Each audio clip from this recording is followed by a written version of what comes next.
RTP. Empecemos, querido Osvaldo, gusto verlo otra vez. Hace un par de días estuvimos en otro espacio. Sí, sí. Ahora sí, ya en forma presencial. Y hay algunas cosas que cubrir en el tiempo que tenemos, pero yo quisiera empezar con la siguiente pregunta. A la orden. La Revolución Ciudadana está en este momento concursando, albergada por otros movimientos, el Movimiento Amigo, Partido Socialista, y a raíz de esta alianza con el Partido Socialista se queda fuera en Guayaquil Mónica Luzárraga, otra candidata que se promociona como opción de izquierdas, que anuncia, bueno, no voy con el Partido Socialista, que apoya el correísmo, que a mí no me quiere poner candidata, y me lanzo con Futuro 20, que era Democracia Sí, que era Gustavo Larrea, y con otros dos movimientos más, y empieza una tremenda pelea. ¿Ya? ¿Esto es simplemente una pequeña discusión en redes o realmente es un síntoma de que la coalición electoral del correísmo puede estar expuesta a un resquebrajamiento? Lo que pasa es que nuestra institucionalidad es como los drogadictos o los alcohólicos o adictos en rehabilitación, pues, ¿no? ¿Cómo se rehabilita un adicto? De 24 en 24 horas. Digo porque mi padre era psiquiatra y este es un país donde yo no sé quién esté allanado mañana, a qué partido está proscrito, a quién le ponen una denuncia anónima con un informe reservado y no es candidato. Entonces, por lo menos hasta que no estén inscritos, calificados los postulantes a cualquier cosa, para mí esto es una, no sé, puede pasar cualquier cosa. Ahora, vamos a suponer que estuviera en un país normal, donde no se proscriben candidaturas, donde no se allana a todo el mundo, donde, digamos, no se pudren en mazmorras presos políticos o políticos presos, como usted quiera. O existen políticos que hayan creado fortunas de manera correcta. Bueno, eso lo determinan los jueces, pues, ¿no? Eso en teoría deberían tener los jueces, y la forma en la que paguen sus penas no creo que pueden tener una proporcionalidad como la que tenemos. Pero vamos a suponer que es un país normal donde digamos, los jueces no ven redes sociales. Vamos a suponerlo. En un país normal, yo te diría que hay algo que se llama en ciencias políticas la teoría de las coaliciones. Y la teoría de las coaliciones plantea la unidad de fuerzas dependiendo de qué cosa. Uno, una emergencia nacional que pasó en el Ecuador con Durán Ballén, por ejemplo, no aceptaciones de 90% porque había un acto de guerra. Dos, coaliciones por determinado liderazgo. Honduras fuera Jo. Tres, procesos revolucionarios. Hay muchas formas de que una coalición se consolide. En este caso, se habla de una coalición de izquierdas en una ciudad como Guayaquil, pero el patrón aquí es que las elecciones de orden local no tienen esa dinámica o esa lógica ideológica. Ese es el primer paso. El segundo, al no haber institucionalidad, al ser los partidos, digamos, estructuras muy endebles, salvo no se corrijan el Partido Socialista, que tiene casi un siglo, el Partido Social Cristiano, que desde mi punto de vista es más una fuerza muy fuerte regional, no tienes pues un partido con cuadros, estructura, formación, militancias primarias, en ningún lado, ¿eh? Ojo, tal vez con movimiento muy fuerte del correísmo, pero en ese contexto me parece muy coyuntural. Habría que esperar, insisto, a ver a quién no termina metiéndolo preso, a quién no lo inhabilitan. Okay, y al final podríamos tener una... Si no va por ideología, y esto solo se puede hablar hasta que las candidaturas estén en firme, porque tienen todo un proceso, hablando de la coyuntura y de la realidad, ¿qué corresponde hacer a las organizaciones políticas, distintas cuales sean estas, seguir en alianza, agrupación o presentarse de forma individual? Yo sé que es un poco complicado porque hay que analizar candidatos, ¿no? No solamente es partido y número, el candidato tiene su peso, pero ¿cuál debería ser la posición?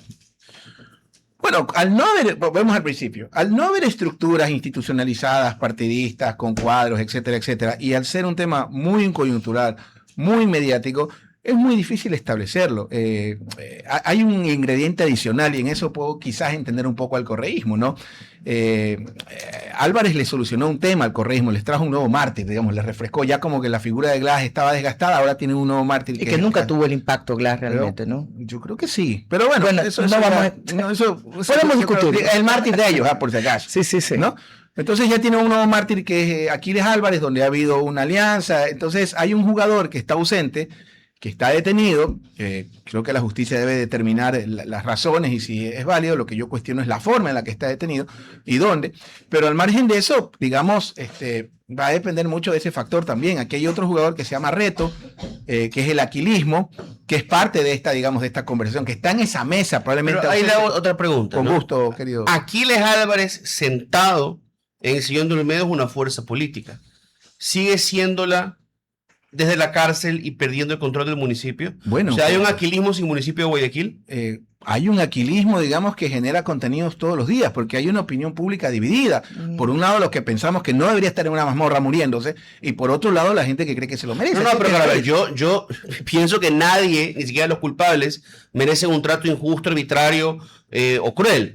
Pero eso no me hace a mí, digamos, militante del movimiento de la persona que sufre persecución. No, pero vale la pregunta si tiene ese peso desde donde está ubicado. Genera un tema en la opinión pública. Pero generar es igual a tener peso. Votos, ¿se pueden endosar votos así? Tal es así que no toman una decisión, o eso lo sabremos el día de la elección. Claro. Tal es así que no toman una decisión, o no, para mí la doctora Luzárraga, Luzárraga. Me parece un cuadro súper interesante, me parece, pero también con ahí viene respeto, el pero. Ahí viene el pero. Pero, a ver, es que aquí no hay estructuras donde alguien te... A ver, vamos a hablar de... ¿Qué México? Honduras. Partido Nacional, Partido Liberal, el Partido de Izquierda. República Dominicana.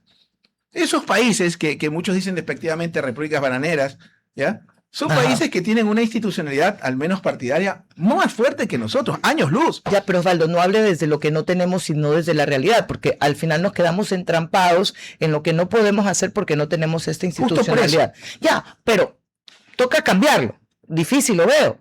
Pero ¿qué pasa con estas candidaturas adelantadas, fraccionadas? La imposibilidad a veces de decirle, ya, pues yo voy a ser concejal, pero yo quiero que... Es que esto, volvemos al principio. Que no, pues no vamos a salir nunca del principio. No, es que volvemos al principio porque ¿qué pasa, por ejemplo? A ver, ¿qué pasa si la doctora Viteri, que tiene para mí buenos números... 17% entiendo de intención de voto. Bueno, no veo hace más de 3 meses. Ya, ¿qué pasa si la doctora Viteri es inhabilitada? Que no sería nada raro en este país. Bueno, eso lo sabremos el viernes. Bueno, ese 17% es un número de la ceja. Bueno, ok, no digo... ¿Puedo decir el número que tenía hace 3 meses? Sí, claro, dele. Eso es de nuestra propiedad y no se difunde. 28%. Ahí está. Toma, y no es del Partido Social Cristiano. No, lo que digo es que hay que ver varios números. Claro. Y aquí les tenía mucho más. Pero donde quiero llegar, hace 3 meses. No me desvíen. Todo cambió. Es que yo, por ejemplo, si no corre la doctora Viteri, por ejemplo, que no me sorprendería en este país, más allá, insisto, de lo que las instituciones. El problema es cuándo, en qué momento y por qué funcionan las instituciones. Sí, estamos de acuerdo. ¿Ya? Claro. Entonces, vamos a asumir que la doctora no participa. Un saludo, por cierto, que le tengo bastante respeto y aprecio. Ya, no participa. ¿Ya? Ahí otra vez esto se vuelve se reajusta ahí digamos que se elevan otros corredores. Lo mismo por el lado de la izquierda. ¿Qué pasa si el próximo fin de semana declaran enemigos de la patria a todos los correístas? Que no, solo falta eso. ¿Ya? Y ninguno puede participar porque sí. Otra vez el tablero se vuelve patas arriba. Pero eso obviamente va a incidir, y creo que Mónica Luzárraga tiene aspiraciones, pero indudablemente no es lo mismo un frente cerrado. Quiero cambiar la pregunta. Por favor. Si todo está tan invertir mi pregunta. Tan impredecible. Sí, pues si todo esto depende que en un pestañeo algo pase, ¿cuál es la lectura que tienen del ciudadano hoy con respecto a las elecciones seccionales? Que yo no sé si la gente sabe que ahora en noviembre son. Si no podemos leer al actor político, leamos al actor ciudadano político electoral. Y lo más importante. De hecho. Bueno, Guayaquil, con tristeza y con dolor, y me voy a poner gafas para no llorar, es probablemente la ciudad eso da rating. Más peligrosa del planeta, de 3 millones de habitantes. Durísimo eso. Por ejemplo, ¿no? Guayaquil ha tenido, y en esto yo fui bastante categórico, esto pueden verlo en cualquier... ahora la historia no lo escriben los vencedores, sino los buscadores de internet. A mí me parecía la disputa entre el alcalde y el presidente, cuando el alcalde estaba en funciones, un tema que debía ser secundario y prevalecer los intereses de la ciudad. Lamentablemente, esta disputa, el permanente bloqueo, de acuerdo a una parte que por un lado el municipio decía que les bloqueaban todos, por otro lado el gobierno decía que estaba mal hecho el proceso, por las razones que sean, la ciudad se empantanó. Y en la crisis que está viviendo en materia de seguridad, sin un proyecto de ciudad, descabezada la ciudad en su momento en acefalía, con el respeto que se merece, que es un interinazgo como tal, definitivamente los guayaquileños viven en una angustia. Y eso, ya que hablamos del tema, para mí lo hace a Rocha una alternativa interesante. Porque así como el correísmo genera una nostalgia en mucha gente de un pasado que fue mejor, del mismo modo a nivel local, hay mucha gente que reivindica ese pasado que fue mejor por el lado del abogado Nebot y en este caso del ingeniero Flores Cordero. Osvaldo, ¿las salidas de Nebot le hacen bien o mal?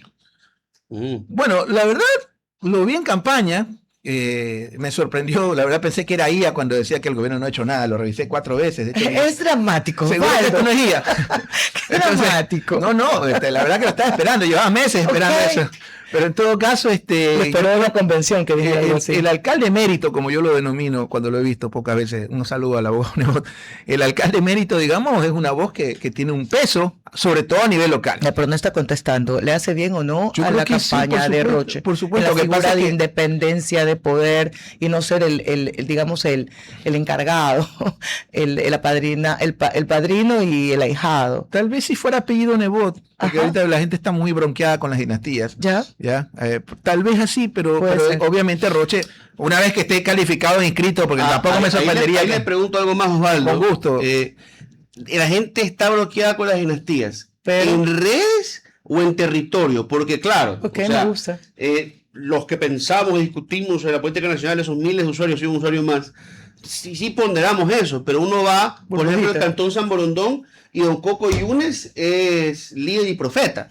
¿Ya? Entonces, y me imagino que en muchas otras partes del país, usted va a la provincia del Oro, va a la provincia de Tungurahua, va a la provincia de Manabí y encuentras a Falqueja, Estrada, esos nombres que se repiten. Las A ver, monarquías. voy a poner un dato que tal vez sea imprudente de mi parte. Por ejemplo, en Machala. Ujú. Y eso es lo que genera la muerte, ¿no? Ese traspaso. Falqués es considerado el mejor alcalde de la historia. Claro, el ¿Sí? profe. La última elección la perdió. Y su hijo no tiene las mismas valoraciones, por ejemplo. Ujú. Ya depende, obviamente, de cada plaza, de cada candidato. Pero más que monarquías, efectivamente, creo que Maffer va por ahí en los temas de los delegados o los mandados. La gente, obviamente, quiere que. Y ya le corresponde a Roche construir su propia impronta. Ok. Y eso lo tendrá que hacer en campaña. Insisto, si es que termina calificado e inscrito. A ver, Yo tengo una pregunta. Doctor, buenos días. ¿Cómo ¿Cómo está? está, doctor? Qué gusto verlo. Siempre se enfoca toda elección como una suma cero, ¿no? Grandes ganadores, grandes perdedores, desde hace años, desde la época del correísmo pasando.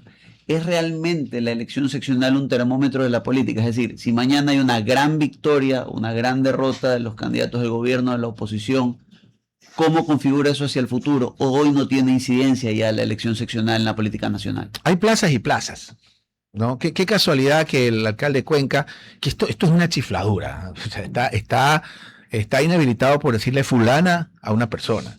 ¿Ya? Y estuve revisando el diccionario del castellano, entiendo que no es un insulto, ¿no? Ese es el país que vivimos. El caso de Aquiles Álvarez, que insisto, yo no cuestiono el debido proceso, no cuestiono el tema de las instituciones y si cometió un error debe de responder por ello, pero sí la forma que al final del camino no está en la cabeza. Con Pavel Muñoz no sabemos. Entonces hay plazas y plazas que pueden tener una incidencia. No es lo mismo, con el debido respeto, en mi tierra, en Colta, Cajabamba, en Chimborazo, ser alcalde, que la proyección nacional que te puede dar Seguro. Guayaquil, Quito o Cuenca. ya. Entonces, pero también en Sí. ese contexto es muy coyuntural, porque si vamos a eso, el gobierno acaba de perder una consulta, 60-40, pero ese es un proceso plebiscitario, ese es un proceso local y el proceso nacional tendrá también sus Ya, propias yo les características. propongo algo. Dígame. Nos podemos ir a pausa y regresamos Sí, con el claro. entrevistado. Entonces terminemos la entrevista. Que se vaya. No, mentira. o sea, tuvimos un descuadre de agenda. Una pregunta bastante rápida, hablando No pasa justamente nada. del tema de los candidatos de gobierno. ¿Usted considera que efectivamente los únicos candidatos de gobierno son aquellos que están actualmente o se van a lanzar por el partido de ADN, o quizás por ahí se Los puede tapados. estar- Amague. existir otras Siempre ha cosas? pasado eso, el correísmo tenía avanza. Siempre, digamos, no es que el equipo B, digamos, ¿no? Pero siempre, a ver, ¿qué es lo inteligente? Vamos a suponer, vamos a volver al país normal, no al país de Manuelito. Se supone que una vez que ganas la alcaldía, seas quien seas, del color que seas, con el primero que tienes que sentarte es con el jefe de Estado. Este es un país al final unitario, centralista, y quien maneja la chequera de finanzas es el poder central. O sea, lo normal es que concluida la contienda, gane quien gane, te sientes a conversar con el poder central. Eso es lo ideal. Ahora, el problema, bueno, son las cortapisas que se ponen mutuamente y no hay, pues, y volvemos al principio, que eso lo conversamos con César ampliamente ayer, si no me equivoco, la ausencia de una institucionalidad. Con una institución tan endeble como la nuestra, lamentablemente las instituciones no nos blindan de esos problemas. Osvaldo, no sabemos si la oposición va a tener candidatos y cuáles son, porque todos son muy movibles, digamos, hasta que no estén en Total. firme. Pero sí sabemos los candidatos del oficialismo. ¿Cómo los ves?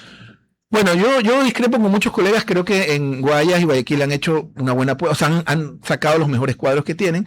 Yo hubiera preferido verlo a Olsen en la provincia, porque en alguna medición está muy bien evaluado a nivel Hace más provincial. clic, ¿no? Ahí. Pasa por los Olsen, ¿quiénes Sí, son? sí, Quienes sí. conocemos la provincia son gente muy apreciada, sobre todo en el norte de la provincia. Hay mucha ruralidad con ese apellido.